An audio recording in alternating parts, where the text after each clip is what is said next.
अगर जीएस में भी बात करें तो आप पेपर देखोगे तो एनालिटिकल टाइप के क्वेश्चंस ज़्यादा आते हैं। सिर्फ ऐसे नहीं है कि ऑप्शन है कि वो बोलते हैं कि ऑब्जेक्टिव टाइप में क्या है यार, उसमें हिंदी इंग्लिश क्या करेगी, लेकिन कम से कम भी 20-25 क्वेश्चन आते हैं जो बिल्कुल एनालिटिकल टाइप आते हैं और उसमें आप हिंदी पढ़ो कुछ समझ में नहीं आता है कैसा क्वेश्चन है। उसके बाद इंग्लिश में जाओ, आप वहाँ से देखो, वहाँ से वो क्वेश्चन हो जा रहा है।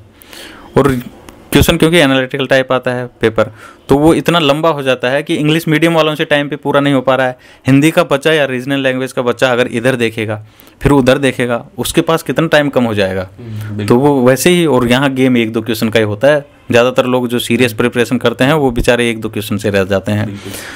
तो लैंग्वेज का देखो, आप पढ़ो तो साथ में इंग्लिश टर्मिनोलॉजी भी पढ़ो। वीडियो शुरू होने से पहले मैं आपको एक बहुत ही शानदार यूपीएससी गाइडेंस सेशन के बारे में बताने जा रहा हूँ। यह सेशन एकदम फ्री ऑफ कॉस्ट है तथा 23 अक्टूबर शाम 4 बजे, और इस सेशन में आपके साथ अनुज गर्ग सर होंगे और अनुज गर्ग सर से आप अपने यूपीएससी से रिलेटेड कोई भी डाउट्स आसानी से क्लियर कर सकते हैं। दोस्तों, अनुज गर्ग सर के बारे में जैसा कि आप जानते हैं कि पिछले 9 साल का टीचिंग एक्सपीरियंस है और साथ ही साथ एक ऑथर भी हैं, और इनके यूट्यूब चैनल पर 5 लाख सब्सक्राइबर भी हैं और अनअकैडमी के टॉप एजुकेटर भी हैं। दोस्तों, इसके अलावा आप अगर ये सेशन अटेंड करते हैं तो जिसमें आपको बेनिफिट मिलता है कि माध्यम से आप अनुज गर्ग सर से यूपीएससी से रिलेटेड कोई भी क्वेश्चन पूछ सकते हैं और उस क्वेश्चन का आंसर भी प्राप्त कर सकते हैं।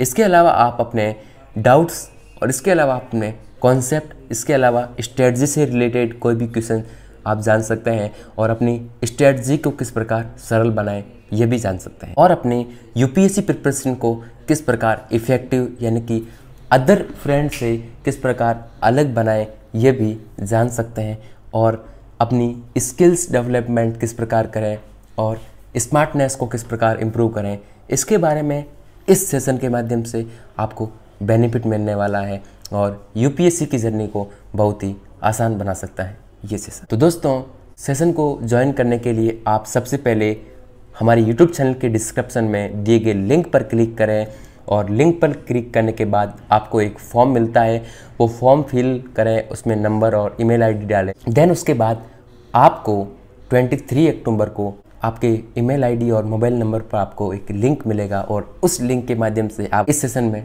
जुड़ सकते हैं और अपनी यूपीएससी की तैयारी को बहुत ही आसान बना सकते हैं। लेकिन उसके बाद कि राइटिंग ही मेन है आपके फाइनल सिलेक्शन में, आपकी कितनी ही नॉलेज है।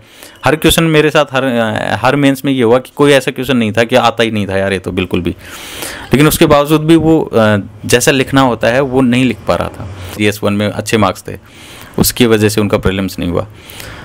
तो इसमें काफ़ी सारे हर्डल्स हैं। जैसे पहली चीज़ है हिंदी मीडियम वालों के लिए इसकी लैंग्वेज, क्योंकि हम मैथ्स और रीजनिंग तो कर देते हैं लेकिन लैंग्वेज वैसी आती है जो मुझसे खुद से हिंदी में वो क्वेश्चन सॉल्व नहीं होते, और कम से कम भी 15, 20 या 30 क्वेश्चन ऐसे होते हैं जो इंग्लिश पढ़ने के बाद सॉल्व होते हैं इसी सेट में।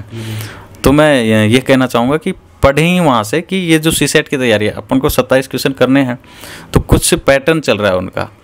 जैसे वो डायरेक्शन वाला क्वेश्चन, इधर घुमा उधर घुमा, या फिर वो बंदर ऊपर चढ़ता है, वो क्वेश्चन लगभग हर साल ही आते हैं, और उस टाइप के काफ़ी 10-15 क्वेश्चन हैं जो हर साल आते हैं। तो उस पैटर्न को पढ़ो, उस टाइप के क्वेश्चन 4-4, 5-5 पिछले 4-5 साल के पेपर से ही उठा लो और उनको सोल्व करो, और तरीका बनाओ कि इनको कैसे सोल्व करना है। और ज़्यादातर चीज़ें ऐसी पढ़ो तो इंग्लिश टर्मिनोलॉजी में ही पढ़ो, क्योंकि CSET ज़्यादा बड़ा नहीं है, तो वो स्ट्रेटजी बना के हमको हर क्वेश्चन सोल्व नहीं करना है। मैं हमेशा से, जैसे मैं पहली बार में भी 43 सोल्व किया था, और पिछले साल भी मैंने 48 क्वेश्चन सोल्व किए थे। मेरी एक्यूरेसी रेट है वो ठीक रहती है, कि पहली बार में मैंने 43 के 43 सही कर दिए थे, और इस बार तो थोड़े गलत हो गए थे, लेकिन फिर भी एक्यूरेसी रेट काफ़ी ठीक थी। तो मैं ज़्यादा से ज़्यादा 45-46 क्वेश्चन तक ही जाता हूँ। तो क्वेश्चन सेलेक्ट करो अच्छे से कि ये हर साल आता है, उस टाइप का क्वेश्चन है वो। हमने 1-2 बार 1-2 क्वेश्चन उस टाइप के निकाले हुए हैं, उस पर आप टाइम दो। बिना टाइप के कुछ भी आ गया उस पर पीछे 5-10 मिनट बिगाड़ रहे हैं, उसमें कोई मतलब नहीं है। तो ये है, पढ़ो, इंग्लिश मीडियम से पढ़ो, 1-1, 2-2 पेपर निकाल लो। ऐसे इसको मतलब कुछ लोग सीरियस भी नहीं लेते बिल्कुल, तो लेना चाहिए, लेकिन पहले से ही तैयार कर लो। आपके लास्ट टाइम पे आपका रिवाइज होना चाहिए, GS1 के लिए होना चाहिए। इसको 1-2 महीने पहले से ही आपकी तैयार होने चाहिए कि इस टाइप के क्वेश्चन मैं करूँगा, और उस टाइप की प्रैक्टिस आपकी होनी चाहिए।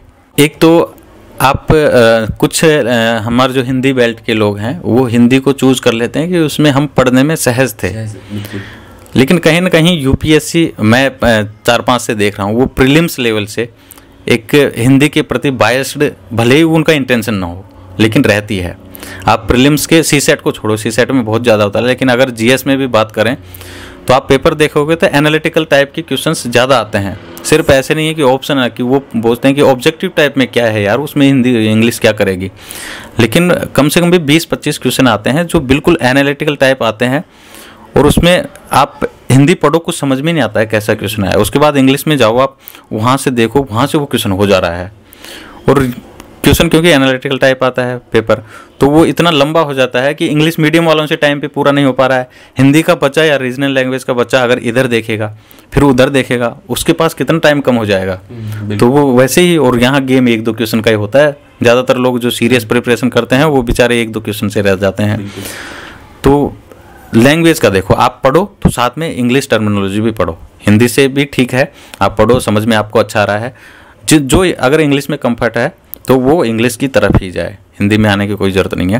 लेकिन अगर जो हिंदी में कंफर्ट है उसके लिए भी ऐसे कोई नहीं है कि इसमें तो होता ही नहीं है, लेकिन वो पढ़े तो टर्मिनोलॉजी टेस्ट सीरीज ये उसमें वो टर्मिनोलॉजी देखे कि यार इंग्लिश से हो जाता है क्वेश्चन, तो वो इंग्लिश के साथ भी सहज हो जाए और मैं इधर नहीं हो रहा तो उधर जस्ट कैसे देख के जल्दी जल्दी कर दूँ, तो वो मेन चीज़ है। दूसरी गलती है राइटिंग प्रैक्टिस पे ध्यान नहीं देना। मेरे साथ यही हुआ है कि मैं हालांकि ज्योग्राफी में खूब करने के बाद भी इतने ज़्यादा मार्क्स नहीं आए, लेकिन उसके बाद कि राइटिंग ही मेन है आपके फाइनल सिलेक्शन में, आपकी कितनी ही नॉलेज है। हर क्वेश्चन मेरे साथ हर मेंस में ये हुआ कि कोई ऐसा क्वेश्चन नहीं था कि आता ही नहीं था यार ये तो बिल्कुल भी, लेकिन उसके बावजूद भी वो जैसा लिखना होता है वो नहीं लिख पा रहा था। इस बार मैंने जो वरुण जैन है उनसे थोड़ी गाइडेंस ली, उन्होंने मेंटरशिप जो एड सारथी है वो मेंटरशिप देते हैं, तो उन्होंने अच्छे तरह से गाइड किया कि क्वेश्चंस को कैसे लिखते हैं, तो नॉलेज को कैसे आप लिख पाते हो वो मेन चीज़ है। तो नॉलेज के साथ उसको लिखो, परफेक्ट आंसर के मतलब कैसे लिखा जाता है उसका वेट करते करते हम आंसर लिखते ही नहीं है, पहले पूरा कोर्स करना। आप आंसर जैसे ही आपका बेसिक्स क्लियर हो जाते हैं 2-3 सब्जेक्ट, आंसर प्रैक्टिस कर दो चालू धड़ाधड़, बस वही मेन चीज़ है। एक चीज़ है ऑप्शनल चूज़ करना। हिंदी मीडियम वालों के बच्चों के लिए कुछ ऑप्शनल ऐसे होते हैं जो साफ दिखाई देते हैं कि भाई इंग्लिश मीडियम वाले बच्चों के ज़्यादा मार्क्स आ रहे हैं। दोनों का आप सामने खड़ा करके क्वेश्चंस पूछो, वो दोनों सेम आंसर देंगे, हो सकता है हिंदी मीडियम वाला बेहतर आंसर दे दे, लेकिन वो चेक करने वाले हिंदी मीडियम को कहीं ना कहीं भेदभाव की दृष्टि, या मतलब उनका इंटेंशन भी नहीं होगा, तो या तो उनको समझ में नहीं आता है हिंदी के वर्ड्स या कुछ होता है। हिंदी का जो छात्र है वो भी ब्रैकेट लगा के लिखता है तो उसके पास टाइमिंग की कमी होती है।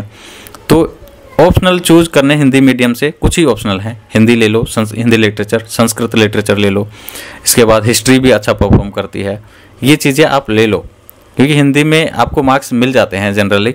इस बार थोड़े कम मिले हैं लोगों को, लेकिन जनरली इसमें मिल जाते हैं और सिलेबस बहुत छोटा सा है, तो आप इसको प्री और मेंस के बाद भी 5 बार आप रिवाइज कर सकते हो, थोड़े दिनों में रिवाइज हो जाता है। तो ये 3 गलतियां बोलूँगा। पहला, प्रीलिम्स की तैयारी के दौरान लैंग्वेज में इधर उधर दोनों तरफ से सहज हो, आप इंग्लिश में ज़्यादा सहज हैं तो इंग्लिश की तरफ ही जाइए। दूसरा, मैं ऑप्शनल का कि ऑप्शनल आप कितने ही कॉलेज टॉप करके आए हो, हिंदी मीडियम से हो, यहाँ की यूपीएससी सबका बाप है, तो वो उसके आगे समर्पण कर देना चाहिए। ट्रेंड देखो कि भाई हिंदी मीडियम से हिंदी लिटरेचर के लोगों का ज़्यादा, आप इस बार देखो हिंदी मीडियम से हिंदी लिटरेचर वालों का ही ज़्यादा हुआ है, तो हिंदी लिटरेचर ही ले लो, हिस्ट्री ले लो, तो वो देखो। और तीसरा मैंने बताया कि राइटिंग प्रैक्टिस, तो वो अच्छे से करो।